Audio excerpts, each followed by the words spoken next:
Hello and welcome back to 1874. It's that time of the week where myself, Dan Bardell, sits down and talks transfers and anything else that may crop up. So I basically just sit here for around half an hour waiting for people to join me live and waiting for the questions to fly in.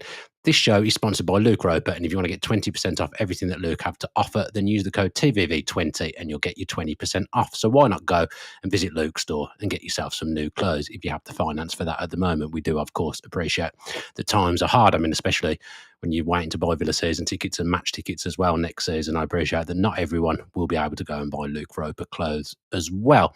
Right, just waiting for people to roll into the chat. Hello, Kieran Vise. Hello, James D. Good to hear from you both on the live chat. If anyone's got any questions, of course, please do ask them, and I will endeavour to do my best to answer them. Start with kind of non-related Villa news that may lead to being Villa-related news in some way, although actually I don't think on this occasion it will. Liam Delap has chosen Chelsea. Chelsea, of course, won the Europa Conference League last night. It looks like Liam Delap has told the other clubs that were interested in him that Chelsea is his choice, and that's where he is going to go.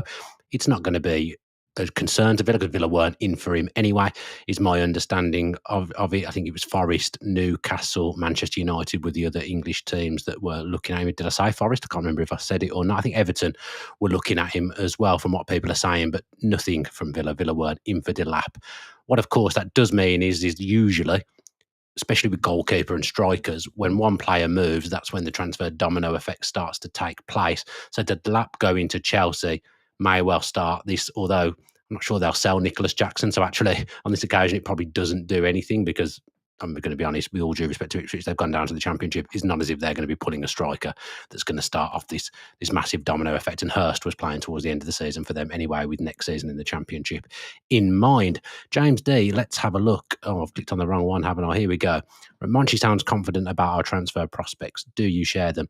Funnily enough, I'm not meant to be negative, but I think it was only natural that the kind of come down after the Manchester United game and not making the Champions League and kind of fearing that we're going to have to sell players. And I do still have that fear that it could have probably come across quite negative. Now, people know that I'm very, very positive generally when it comes to Villa on the pitch. Obviously, I've had my opinions about things off the pitch, but on the pitch, always back to the football department, always got behind the players, the coaching staff, Emery and everyone in the football department, including Monchi, because they've done some stellar work, especially in January. And I'm a huge, huge fan of Vidagani and what he brings to the club and everything that he does. He is an excellent ambassador for Aston Villa Football Club. The more and more I hear about Vidagani, the more and more I'm impressed with him. I think he's, by the sounds of it, stuff I've heard, he's even starting to get involved in like fan issues, kind of backing the fans, which we need someone like that on our side. Vidagani is an excellent human being, and I'm a massive fan of what he does. So I think, as I said, you can feel a bit negative about the landscape around Villa because it's not the same as last year. We haven't qualified for the Champions League, so there's naturally going to be a little bit of a come down in terms of feel good compared to how we would have felt this time last year. Now, looking back, again, I've said this recently that I don't think Villa had a brilliant summer window. It's easy for me to say in hindsight, but I don't think summer 2024 was the window Villa needed. And I think the club would probably look back and think if they had their time again, they'd do things differently. Again, I'm repeating myself, but in January, they did everything they could to rectify that. And if Emery had that squad that he had in January at the start of the season, we wouldn't have been worrying about the last day and going to Old Trafford. I think that squad would have been capable of finishing second with the form that they showed in the back end, the business end of the season. So, credit to them. If they did think that they made mistakes, they did everything they could to put us in the best position to get in the Champions League. And unfortunately, we just fell short. But it was a hell of a run. We had a hell of a journey in the Champions League and the FA Cup as well. I can look back on this season now with a great deal of pride, if not having still a little bit of frustration about the last day. But anyway, I digress. So Monchi he's never going to put out that he's not positive, is he? But there isn't any reason to be negative. Look, we're going to lose people. That's the fact of the matter. Villa are going to lose one or two players that they really, really don't want to lose. But I think actually in the 12 months ago, what happened then, they've probably learned stuff from that.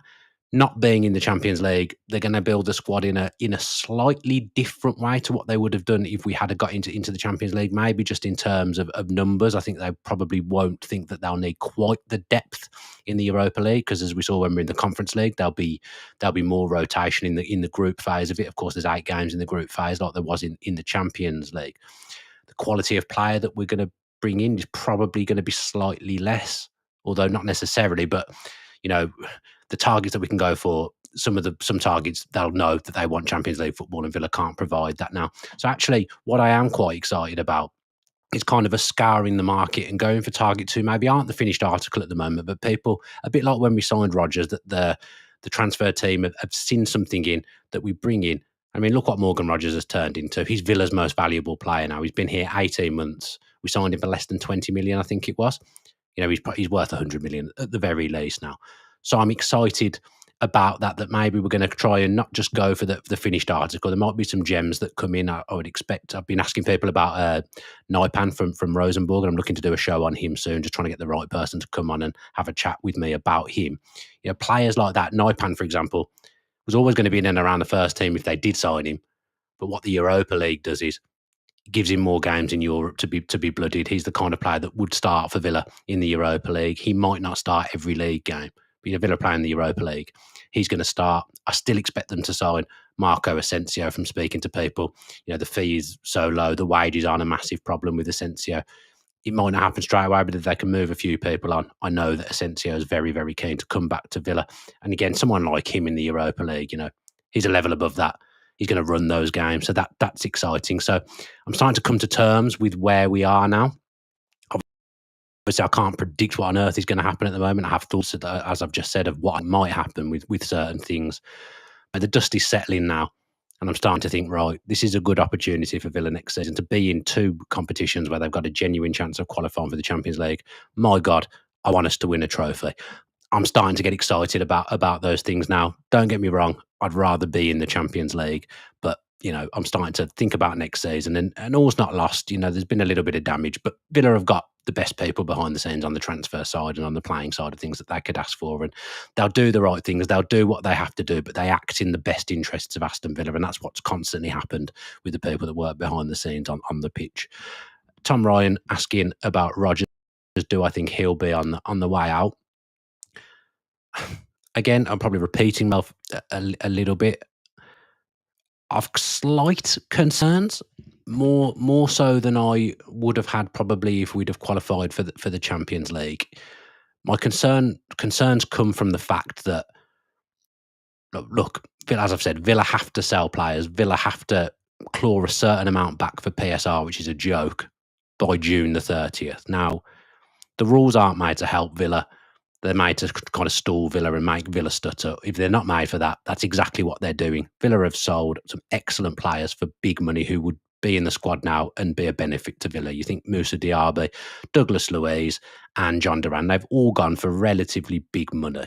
Yet Villa still have this hole, and it's to do with the wage bill. The wage bill, unfortunately, is a little bit out of control. That probably started with Perslow and Gerrard, and we've never really recovered from it. And Emery's aware of what he's working with, and he knows the constraints, and he's happy to work under them. He's willing to work under those constraints. So he knows certain sacrifices have to be made. Now, there's players on more money than Morgan Rodgers that Villa would prefer to sell, is my understanding, before June the 30th. Now, we've spoken about Emmy Martinez to death, so I'm not going to do it again. But the problem's twofold here. It solves a problem in two ways for Villa if Emmy Martinez goes. One, he's a massive earner. Two, there's interest in him because he's a world-class player, and he's always going to be someone that Villa can have interest in and that clubs are going to want. You're waiting for that first goalkeeper to move again, and then the domino effect starts, as I said earlier, with the strikers.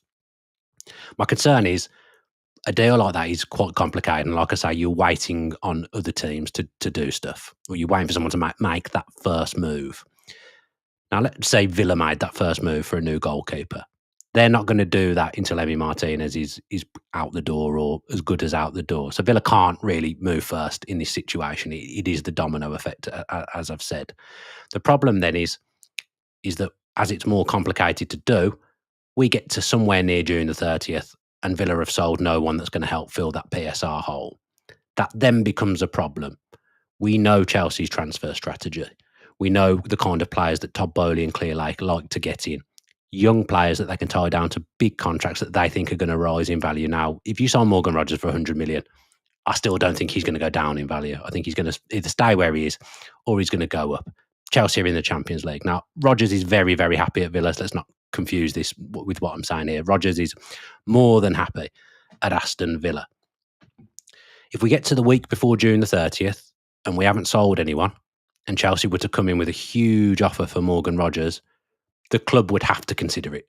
Now that bothers me, and that is a problem, and that's something I'm worried about. Now every player has their price anyway, but my understanding is Morgan Rogers is the one they really, really don't want to lose.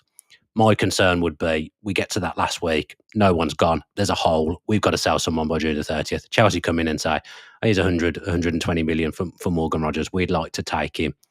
Villa are then forced, really, into selling him. And if Rodgers goes to link up with Cole Palmer with Chelsea in the Champions League, he kind of is going to help the club. Now, these are all hypothetical things that I'm talking about. I'm not saying any of this stuff is going to happen or it's on the cards, but it's a scenario that's run through my head, and it's something that I'm really, really worried about. Chris Hardy, Emmy's Insta message was a stock response. He's 100% gone yet, but we've done Emmy stuff. My understanding is still that Emmy Martinez will leave. Jacob was on earlier was he in earlier in the week? I'm doing something with Jacob tomorrow, though it's not about Emmy. But for speaking to Jacob and speaking to other people, my understanding is still that Emmy Martinez will go. Scratch and sniff if someone comes in for Rodgers, that means Martinez might stay. I don't think so. I'm relatively certain at this point, May the 29th, things I know, I think Emmy Martinez will go. That's my opinion, whatever happens. But it's all to do with the timing. Now, the Saudi Pro League is starting to kick off, isn't it? They're starting to make moves. I've seen links with Luis Diaz this morning. The Saudi people have been instructed to make the move and make the money available for him. I can't remember which club it was, but it's all going to start to click in the gear. And you've got to remember as well, this kind of mini transfer window, I think it's June the 1st till June the 10th for clubs in the World Club Cup as well. So they can bring players in and move players out during this time. There's like this mini window so they can play in the World Club Cup. It's really unclear how seriously teams are going to take that tournament at the moment and what it's going to be like. It's the first time.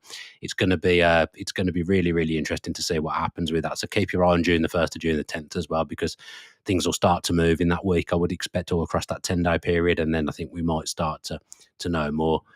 Rub P speaks about swap deals. He says we can make swap deals with other clubs in similar situation. Worst case, won't be forced to sell a Rodgers. We can, and I could be incorrect here, but there's not as many clubs in the same situation as Villa that were in it this time last year. I think Forest are okay. I think Newcastle are okay. So who do Villa do that with would be my concern with that. There was obviously the Barnes and Ramsey links at certain points. And Ramsey's an interesting one. I'm going to do a show on him next week specifically. Jacob Ramsey. But him being homegrown makes him vulnerable as well. I think there's kind of almost like, people do tier lists, and you could almost do a must stay, vulnerable. You could do all these tiers. Ramsey for me is massively in the vulnerable tier, probably more so than anyone, just because he's homegrown, and we know what that does. Villa can sell a Kane Kessler Hayden for 5 million. Let's say it doesn't touch the surface of what they need to do. So Ramsey's vulnerable for me, but I'm going to do a show on Jacob Ramsey next week. JAS says, if you had to rate at a scale on 1 to 10 of your levels of optimism for the upcoming transfer window, what would it be? Good question. Probably a 6 at the moment, because I know we've got the right people there that will try and do the right things, as I said earlier. But that last week of June scenario really, really worries me. I know the kind of strife the club had to go through to get that Louise deal done on time. And when people know you've got a time frame in which you need to do things and an egg timer running down, it changes things. It changes the finances. Villa didn't get as much for Douglas Luiz in the summer as they expected, and they obviously had to do something with Ealing Jr. and Barrenechea to make it work. I don't want to be in that situation again, but I get the feeling that we might be. I called the title of this episode "The Calm Before the Storm." It's the week after the season, but inevitably a storm is going to start coming, and transfers are going to move. There's no international tournament as well. The best players in the world are sometimes off in the summer playing for their countries. That's not happening, although we have got the World Club Cup, but I see that slightly differently. James Wilson says, can only see Ramsey going to satisfy PSR. And, Emery's a massive fan of Ramsey. He won't want to lose him. Emery's a massive fan of quite a few of the players. He's probably a list of Emry favourites, and you could work down. Ramsey's somewhere near the top of that with Rodgers, Tielemans, probably the same tier as McGinn. He's probably a tier below Rodgers and Tielemans, but he's up there. He's a player that Emery really, really likes. But I see it at the moment that every Villa player is vulnerable, and that's why I can't give more than a 6 out of 10 for my kind of barometer of how I feel going into this transfer window, because I know at the moment, with a month until June the 30th, give or take a day, everyone has a price, and that's a concern for me. What have we got here about Kamara? With Kamara's form over the last few months, it feels like his head has been turned, along with the contract not being signed yet. My gut is he's going. I would disagree with that. I think he's had a couple of off games, but if you look at when his off games were, everyone else was rubbish as well. Crystal Palace at Wembley. PSG, people spoke about that game at home. I didn't think he was bad in that game at all. And then Manchester United on the last day, where pretty much everyone was horrible. So I wouldn't read too much into that. Kamara's a low maintenance player at Villa. People talk about high maintenance footballers. Kamara's the complete opposite end of that. Family man, no trouble at all. Really, really committed to Villa. Really, really loves working with Unai Emery and loves being at the club as well. I feel sorry for him because his son seems to absolutely disrespect him at any given moment. His young son, I noticed he was wearing, we've seen previously how much his son loved Tyrone Mings and wearing Tyrone Mings shirts. And then on the last day when they were doing the lap of honour, I think he had a goalkeeper's top on, so he obviously worshipping Emmy Martinez. So I don't think he knows how good his dad is, Boubacar Kamara's son. So yeah, that made me laugh on the last day. But I would disagree with Kamara having his head turned. As I've said, every player is vulnerable, and he'll know himself that the club need to sell someone, which makes life difficult. He's got 2 years left on his contract, I think, with a good offer on the table that I still expect to be signed. I think Boubacar Kamara will sign a new contract, but because he's happy. But again, who are the really top class players at Villa that are gonna draw teams in, that teams are gonna want to buy if it gets to the last week of June and that sale hasn't happened? Kamara would be up there. There's not many better number sixes than him in Europe, but I don't think he's had his head turned at all. He's a very, very low maintenance player. Is Boubacar Kamara. A few people saying about Ramsey agreeing with what I've said. If Kamara goes, would you take Dougie back? Different types of players for me. Kamara's very difficult to replace. If you were to write, I don't know, I'm obsessed with lists and tiers today. I don't know what's wrong with me. But if you were to write a list of players that are really difficult to replace at Villa, he'd probably be in the top 3, Kamara. Because a genuine number 6 of that quality is not easy to come by. You might be able to go and buy a player with potential that can grow, but from minute one since Kamara played for Villa, you can see his class, and it's the only good thing really that Steven Gerrard did for us. Would I take Dougie back? Villa have, in terms of loans anyway, bought in established players, whereas I think if they're buying someone, I think they'd want to go down the younger route at the moment with resale value, a little bit like when they got Morgan Rogers in and players of that ilk. Onana is another good example of a young player with room to grow. And if I say young, I don't mean he's a teenager, but you know what I mean. A younger player, a player below 25 that can grow. I wouldn't rule out a Luiz loan if Villa are working things in the transfer market and things go a certain way.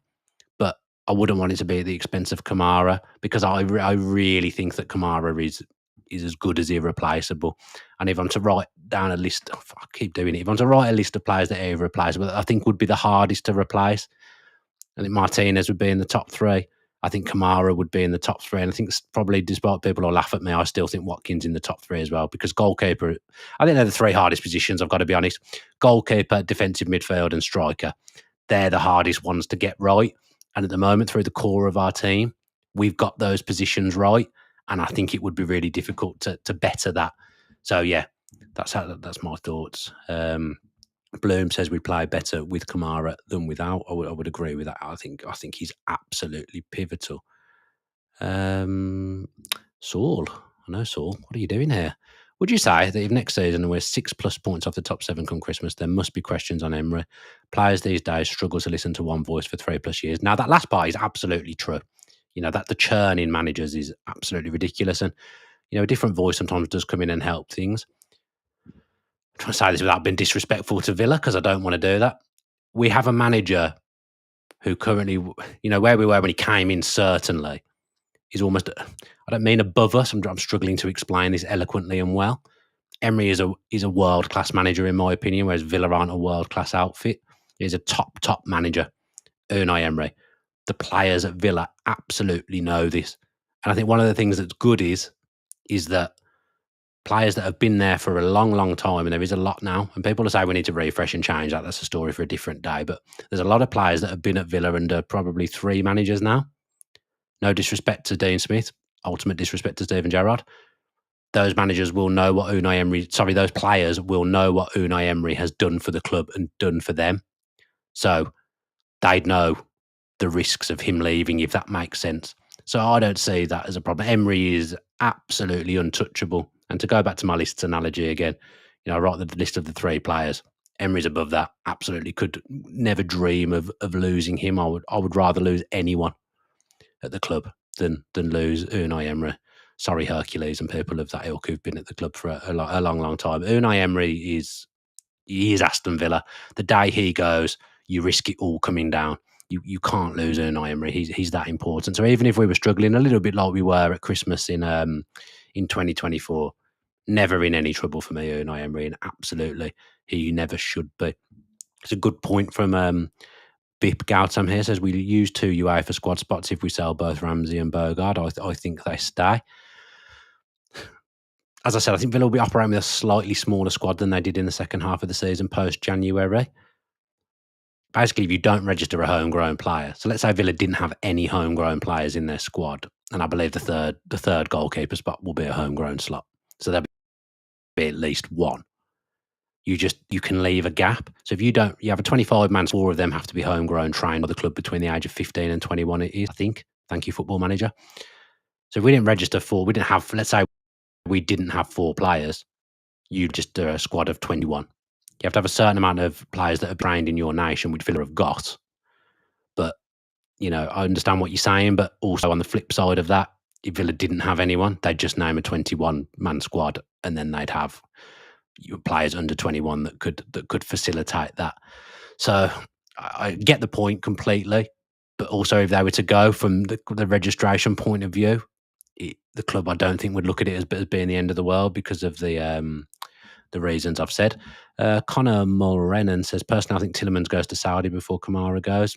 No, I disagree with that. I think Tielemans is going to be rewarded with a new contract, whereas obviously Kamara is on the table. So if Tielemans gets that contract, then Kamara is the more vulnerable of the two, because Villa know that there's a chance if you let it get down that you could lose him on a free. So no, I disagree with that. I think Tielemans is pretty safe. David Stiles. Hello, David. Hello from Turkey.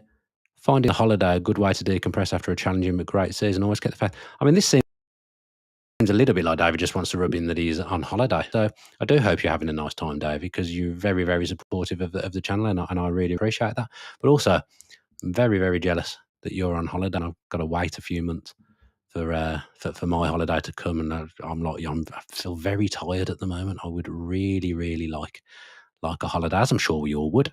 James Wilson, hello James, says, are you expecting Luca Dean to go? Not long left on his contract plus high wages.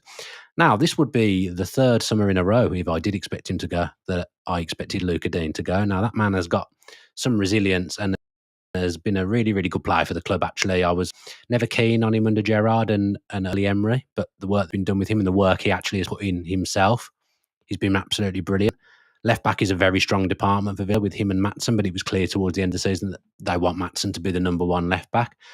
If someone came in for Luca Dean and he was happy to go, he'd go purely because of what you mentioned, Jack, the high wages, not anything to do with anything else, because he's done so well and he is an example for everyone in football and an example to everyone at Villa about hard work and resilience and a bit of guts. So I like for Luca Dean. But this could be the summer he goes. If someone would come in with an offer for him, 1 year left on his contract, his high wage, Luca Dean would go. But then I've expected him to go at times in the last 2 summers, and he hasn't. And he's done really well and had good seasons for Villa in both of those times. So if he does end up staying, nothing to worry about there, because Luca Dean's been a great servant for Villa and been a great player for Villa as well. I'm still working my way down. What do you think we need to do about our wide positions? Jacob said the other day that Villa will absolutely sign a wide player. That's one of their highest up on the... Oh God, they've done it again. That's one of the highest up on the list of things they want in the summer is a wide player. And Leon Bates is going to leave the football club and probably go to Saudi Arabia. Marlon, I'd like to see given a chance there, and I think he will be given chances. We could live in a scenario where Marlon becomes the second striker. If we were going to bring in a young striker, obviously Redmond from Feyenoord, who I haven't even spoke about on this channel, he's coming in, but I think he's played 4 games for Feyenoord. He's not going to be coming in and at his age and threatening the first team, maybe a bench player on occasion if there's injuries, but he won't be the striker. If Villa did sign a wide player, I could envisage a scenario where Marlon almost becomes the second striker, back up to Watkins, who I expect now to stay as well on a different topic. And I'm happy with that. I quite like that you just have your main man, Watkins, and that's when we see the best in Watkins is when he is the main man. And you got other players around that can perhaps play there if Watkins doesn't play. We know how durable Watkins is and can go all day. So that's a scenario I'm pretty comfortable with. Sorry, I got the hiccups. That's a scenario I'm pretty confident and comfortable with. What else have we got? 25 minutes we've been going as well. Anyone keep this at half an hour? John Steele would definitely take Louise back. I don't understand your question, Michael Birch. Did you mean to put the word Aussie in there? Because I don't understand it. People agreeing about Unai Emery as well. That's an interesting one. 26 CY. Dan, whilst I wholeheartedly agree about the importance of Emery, it also scares me. Do you think there's any chance he could be tempted to leave by another team, and who could that be realistically? No, I don't think anyone could. I think teams in general know that Emery can't be moved, and that's why there's never really been an approach for him whilst he's been at Villa. He's shown his quality at Villa. He's shown what a good manager he is for the football club, and because the whole club is built around him, it's really, really difficult to pull him away because he won't get that anywhere else, and because he's been burned at other places, i.e. Arsenal, not having everything he needed and everything he wanted in place. That's not a worry for me at all. I don't worry about him leaving of his own accord, and I don't worry about him getting the sack. Unai Emery is at Aston Villa for the foreseeable. The relationship he has with the people at the club, not just Vidagani, Monchi, players, coaching staff, data staff, which is all built around him as well. The owners, the relationship he has with the owners is very, very, very strong, and he won't get that at other places. So I'm not really concerned about that. Sean Reynolds, regarding goalkeeper, a great piece on Garcia last week. Nice plug. Go back and check out the Juan Garcia video if you haven't done so already. But Chevalier is now rumoured. Who do we prefer and why? Both have different attributes. Again, I said about doing a Naipan show in the near future. I'm trying to line someone up for Chevalier at the moment as well, just trying to find the right person. So keep your eyes tuned on the channel because something will come with him. I've just got to find the right person. I really enjoyed doing that Juan Garcia video the other week. Really, really, really enjoyed it. So I'm just trying to find the right person for Chevalier. I'm trying to get more kinds of different pieces of content out there and do more content, try and make it almost daily, at least 5 times a week is my ambition. I would be lying if I sat here and said that I have a preference because I don't know loads about them. I really, from what I've read and what I've seen, if I had to choose one now off my quite basic knowledge of the two, I would say it would be Garcia because I think he's got it. I think he's going to be a special goalkeeper, but I think there's going to be a few teams in for him because of his price. I'm not sure what the price would be for Chevalier. I don't know if his contract has got a clause in, whereas Garcia's I know has got a clause in for him to leave for a certain price, around 20 million euros. I think it is, which is a really good price for a goalkeeper of that standard if you look at his metrics. So if I had to choose one at the moment, it would be Juan Garcia. Can't claim to be an expert on it. I know more about Garcia now than I do about Chevalier, but I'm probably not even saying his name right, but I'm hoping to learn more about him as the weeks go on. Mark Brannigan. Talks that were interesting, Garnacho. I've got to say, I haven't seen that. Not sure how true, but if we did bring him in, he would count as homegrown. He would count as a nation-trained player, yes, because he's been at Manchester United a long, long time since he came from Atletico. As a kid, not sure that's... I think he'll probably go to Napoli still, would be my thinking, because I don't think they replaced Cavani. And now they've got a bounty. They're back in the Champions League. They're signing Kevin De Bruyne to play in the central area.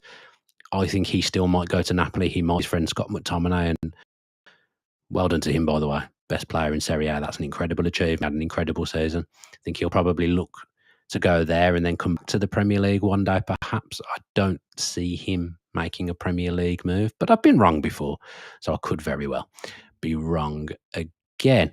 I think half an hour in. Sorry, loads of people have asked questions, but I do want to keep this at half an hour, so I'm really sorry if I haven't answered your questions. David Starr says about the meet and greet. So Jacob was trying to line one up in London the other day. When I lived in London for 15 years, everything was in Birmingham. Now I live in the Midlands, or Staffordshire, let's say. Everyone wants to do everything in London all of a sudden. Is it just like based on where I live? Let's do the opposite. No update on that really, other than Jacob speculating on social media with a London-based Villa fan. That suits Jacob because he spends a lot of time in London, although I do go there 1 or 2 times a week as well. But I'll try and do something because I would like to do something. Obviously, did Claret and Blue live earlier on in the week. Some of the people will obviously watch my podcast that were at Claret and Blue live. But I'd like to do something specific to 1874 and the audience and the community, for want of a better word, because I hate that word that we have here. Glad JAS is enjoying the type of Q&A content. If I don't get what I want done tomorrow, then I may well be doing a Q&A tomorrow as well. So do watch out for that. But yeah, I'm hoping to do something a little bit different tomorrow. In fact, no, tomorrow I'm okay. It's Saturday where I'm looking to do something different. Tomorrow, me and Jacob will be doing a show. So do watch out for that. We've got an idea in mind, and we're going to do a show around that. A really, really positive show, by the way. So do watch out for that coming out on the channel. I think I'm going to depart now. So thank you very much to those that have joined me live, because if you didn't join me live, I haven't got anything to talk about, and it would have been a pretty boring half an hour. So thank you very much even for coming and speaking to me down the live YouTube chat. If you're going back and watching via YouTube, or you're watching via YouTube now, please press that subscribe button. I can't believe the amount of people that watch and aren't subscribed, considering I say it at the end of every show. So please, if you're going to do anything for me this year, please subscribe. That would be absolutely massive for the channel. Coming up to 27,000 now in terms of subscribers, and the numbers are really, really good at the moment in terms of audio and video. So it'd be really good if you could subscribe. If you're listening via Apple Podcasts, then give us a 5-star rating and leave us a lovely review. That would be really, really appreciated. Spotify 5 stars and leave a comment on the episode as well. I've not worked out how you reply to anything on Spotify at the moment. Maybe it's because I haven't got an account and I'm not signed in. That probably is a good reason. But yeah, as well, if you can. There's been loads of content over the last kind of 10 days or so. Some of it's quite evergreen as well. So if you haven't watched the Juan Garcia video, for example, go back and watch that. Did a podcast earlier on the week, post Manchester United with Rollo, done a show with Jacob.